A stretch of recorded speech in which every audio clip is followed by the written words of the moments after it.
And this is CNN.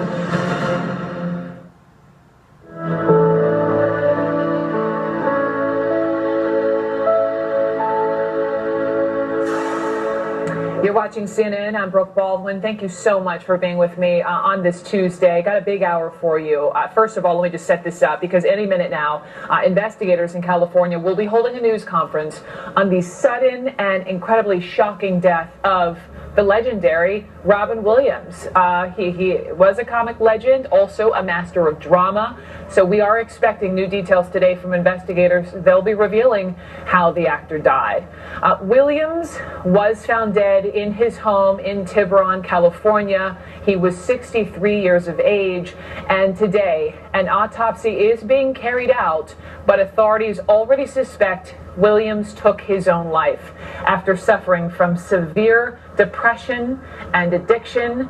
And right now, if you look with me, we have a picture of his star on the Hollywood Walk of Fame, surrounded, flowers piling up, gifts all in honor of his life, his work, and a career filled with countless awards and accolades. Fans dropping by to pay their respects and to celebrate this man. He was a classically trained actor, Juilliard trained, in fact, known for his high-octane humor, his improv skills, and characters from Mrs. Doubtfire to the eccentric professor in Dead Poets Society. But arguably, his defining role was the one that landed him that Oscar, a caring psychologist in the film Good Will Hunting.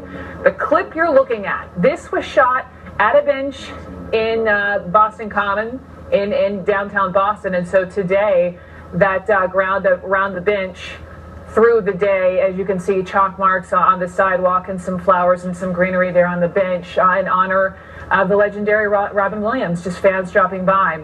Robin Williams leaves behind 3 children, and last night his daughter Zelda posted this message. She wrote, "I love you, I miss you, I'll try to keep looking up." We are dedicating the next hour on this show of coverage to Robin Williams, to his life, to his storied career and his death. Plus, we'll be talking about depression. We'll be talking about suicide and calling attention to ways you or your loved ones can get help. As I mentioned, we're waiting for this news conference to begin. We're watching the setting up, just about ready to roll here as we're watching for that. Ted Rollins is live for us right now. And Ted, what exactly do we think investigators will reveal today? Well, Brooke, we're going to get some results from the autopsy. The autopsy started at 8 o'clock Pacific time this morning. We just got an update, actually, that the news conference has been pushed back about 5 minutes, so we're expecting it to start in 3 to 4 minutes. And what we're going to find out is the preliminary results of this autopsy, which has been completed. We'll find out likely the manner of death and some other details surrounding Robin Williams' death. We won't know anything about what is in his system. Toxicology, of course, takes much longer, 3 to 6 weeks before that information will come back. But we are expecting to get some details surrounding his death, and we'll get them in the next few minutes. The deputy coroner will be conducting the press conference. He apparently is on the phone right now with the medical examiner who conducted the autopsy. As soon as that phone conversation is completed, he will come out and address the media. Okay, we should just point out to our viewers, we have a lot of voices who will be sprinkled in through the show, people who knew him, people who worked with him, and a doctor who's getting seated from Columbia University just to talk about really, we'll have a very real chat about, depression and suicide. But can you just, Ted, for people who haven't read all the details, he was found yesterday, and he was last with his wife Sunday night at their home. Yeah, and that adds to the shock of it all because, and you talk to people that were around him within the last year working on different projects, which we've been talking to over the last 24 hours, and everybody just completely shocked by the news that he was going through such turmoil. I mean, the man who made so many people so happy was so sad inside. It's a layer of the story that is just absolutely depressing. And here up in the Bay Area, where he called home for so many years, it has really taken a toll. He was part of this community, and this community is absolutely in mourning. Ted, Ted Rowlands, the country and all around the world in mourning today, just in shock. But I feel like that at this point sounds cliche. Just didn't believe it when we saw the news. Ted Rowlands will stay in contact with you. I'm getting just about, we're 60 seconds or so away from this news conference to begin there, Marin County, California, Northern California, where Robin Williams and his family called home. In the meantime, let me just let you know who just sat down next to me. This is Dr. John Mann, suicide researcher for Columbia Psychiatry. Dr. Mann, we'll talk in a moment. If you would listen into this with me, let's go straight to Marin County investigators. I would like to extend the condolences of the Sheriff's Office to the Williams family before we begin. I have a prepared statement, and I ask that you will hold your questions until the end of our statement. My last name is spelled B-O-Y-D.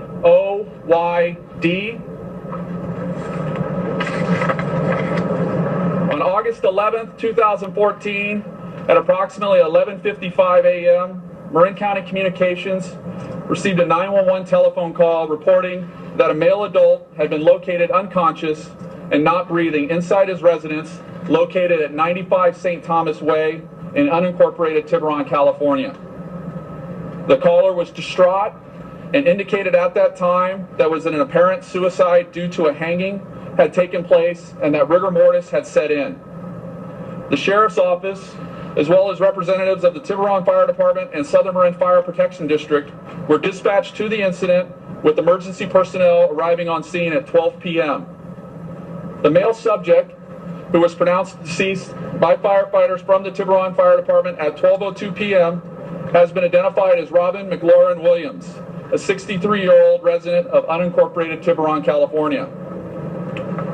Preliminary information developed during the investigation by Coroner Division personnel has revealed Mr. Williams had been seeking treatment for depression. Mr. Williams was last seen alive by his wife at approximately 10:30 p.m. on August 10th, 2014, when she retired for the evening in a room in the home. It is unknown at this time when Mr. Williams retired for the evening in a bedroom in his home. At approximately 10:30 a.m. on August 11, 2014, Mr. Williams' wife left the home, believing Mr. Williams to still be asleep. Mr. Williams' personal assistant became concerned at approximately 11:45 a.m. when he failed to respond to knocks on his bedroom door. At that time, the personal assistant was able to gain access to Mr. Williams' bedroom and entered the bedroom to find Mr. Williams clothed in a seated position, unresponsive, with a belt secured around his neck, with the other end of the belt wedged between the closed closet door and the door frame. His right shoulder area was touching the door, with his body perpendicular to the door and slightly suspended. Mr. Williams, at that time, was cool to the touch, with rigor mortis present in his body and livor mortis positioned appropriately for the position he was located in. The inside of Mr. Williams' left wrist had several acute superficial transverse cuts. A pocket knife with a closed blade was located in close proximity to Mr. Williams. The pocket knife was examined and a dry red material was located on the blade of the knife, which appeared consistent to dried blood. It is unknown at this time if the dried red material is in fact blood or if it is Mr. Williams' blood, but scientific testing will be conducted to evaluate its investigative value. Mr. Williams was transported from the scene to the Napa County Sheriff's Office morgue by the Coroner Division pending a forensic examination, which was conducted this morning prior to this press conference. The forensic examination, conducted by Dr. Joseph Cohen, who is the Sheriff's Office for Marin County's Chief Forensic Pathologist, did not reveal any injuries indicating Mr. Williams had been in a struggle or a physical altercation prior to him being located deceased.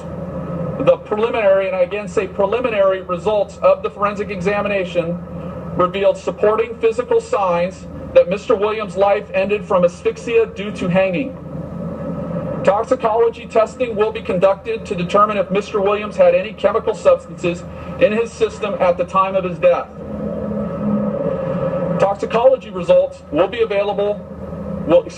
not be available for approximately 2 to 6 weeks while the testing is being performed. Please note that this is an active investigation into the cause, manner, and circumstances of Mr. Williams' death. The work of the coroner's office is not complete at this time. The final cause and manner of death will not be certified until the conclusion of the investigation, which is several weeks away. When the investigation is concluded and our final results are ready for dissemination, a press conference will be scheduled at that time. Additionally, I have received numerous requests for copies of 911 and dispatch recordings, as well as investigative reports. Please note, each request will be handled in accordance with Public Record Act guidelines, with responses provided to those who have submitted them within 10 days. Media inquiries should be continued to be directed to me, Lieutenant Keith Boyd, via my email at kboyd, which is spelled K-B-O-Y-D, at marinsheriff.org, MARINSHERIFF.org. I will respond to these inquiries, time permitting, as I receive them. Please keep in mind, at this time, the Coroner's Division is also investigating active cases from other residents of this community. So I will respond to your inquiries, time permitting. Okay, that concludes my written statement at this time. And I will open up to take a few questions, understanding that this is an active investigation and there is some information that will be withheld until the final press conference in several weeks. Based on the fact that there was rigor mortis that set in, does that give you more of an idea, a timeline of when this incident may have taken place? Rigor mortis is a sign that will be evaluated in conjunction with the livor mortis lividity to try to correlate a time period that the death may have occurred. Understanding that there is no perfect environment when you're talking about scientific studies in lividity and rigor mortis, so we will use known facts to kind of try to surmise when the death may have occurred. We're not discussing the note or a note at this point, as the investigation is ongoing, and that information will be discussed at a future time at the concluding press conference. The investigation is ongoing. Toxicology testing will be conducted to determine if any chemical substances were in Mr. Williams' system at the time of his death, and at that time we'll have a determination as to whether or not there were any signs that he may have been under the influence or incapacitated by any other substance. He was slightly suspended in a seated position. A copy of this transcript of this statement will be posted on the Sheriff's Office press page at the conclusion of this press conference, so that way you have a copy of it. Lividity is the pooling of human blood due to gravity. So when you pass, your blood is no longer flowing through your remains. What happens is it stops flowing and it starts to pool due to gravity and settle. There are signs and studies that indicate after a certain period of time when that settling is locked in. During early stages, lividity can be adjusted if remains are moved or not removed. The lividity of Mr. Williams was consistent to the position he was found in. Were they sleeping in separate bedrooms? We're not going into that part of the investigation. What I will say is that she retired to bed. Mr. Williams' wife retired prior to Mr. Williams into a room in the home. It is not known exactly at this time when Mr. Williams retired for the evening, but he went to a different room of the home. Was this his first attempt at suicide?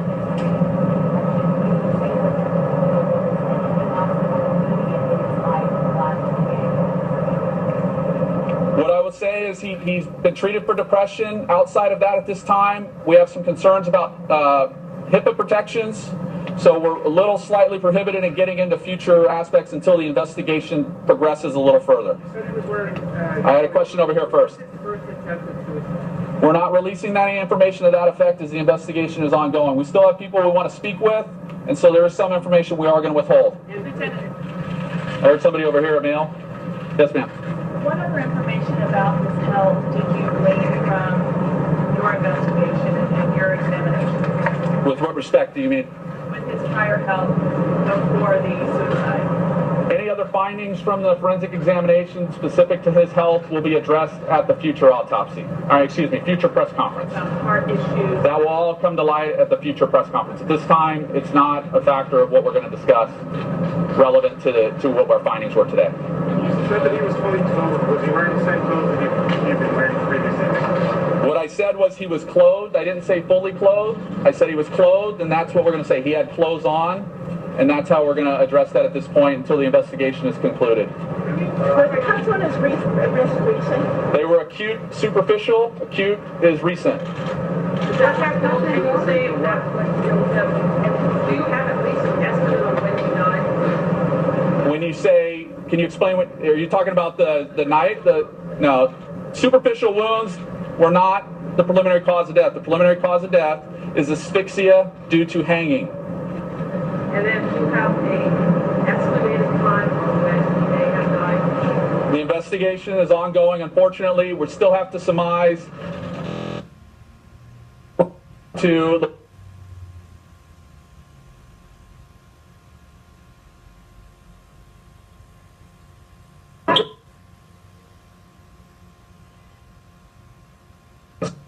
investigation is complete.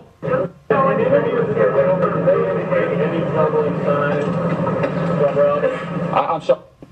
Did they indicate any troubling signs from Robin? At this time, the investigation is ongoing. I'm not going to get into the specifics of our interviews and such because we still have more to conduct, and we want to be able to have untainted information from individuals what we've already made.